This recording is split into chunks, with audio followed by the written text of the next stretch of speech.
పశ్చాత్తాపాన్ని మించిన శిక్ష లేదు అంటారు మన పెద్దలు. మనం గతంలో ఏదైనా మిస్టేక్ చేసినప్పుడు లేదా ఎవరికైనా హాని చేసినప్పుడు ఆ తప్పుని మనం తెలుసుకున్నప్పుడు పశ్చాత్తాపం అనేది కలుగుతుంది. పశ్చాత్తాపం కలగడం, అది అనుభవించడం మంచి విషయమే. కానీ ప్రతిదానికి ఒక లిమిట్ ఉన్నట్టుగానే మనం రిగ్రెట్ ఫీల్ అవ్వడానికి కూడా ఒక లిమిట్ ఉండాలి.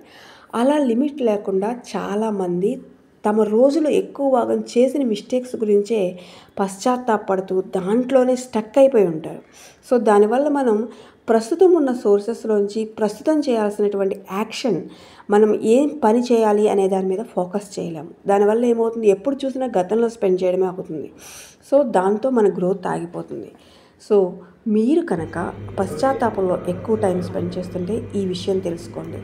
మనం ఎప్పుడూ కూడా మంచి నిర్ణయాలు అనేవి ఎలా తీసుకోగలుగుతాం? మన దగ్గర అనుభవాలు ఉన్నప్పుడు. అనుభవాలు అనేవి ఎలా వస్తాయి?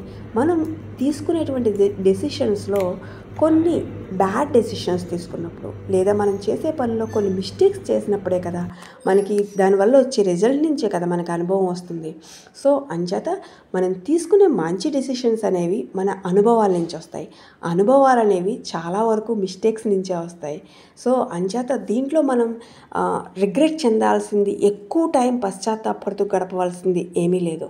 మిస్టేక్స్ నుంచి అనుభవాలు నేర్చుకోవడం, అనుభవాల నుంచి మంచి నిర్ణయాలు తీసుకోవడం, మంచి నిర్ణయాల నుంచి మంచి యాక్షన్ని తీసుకోవడం చేస్తూ మూవ్ ఆన్ అవ్వాలి అంతే.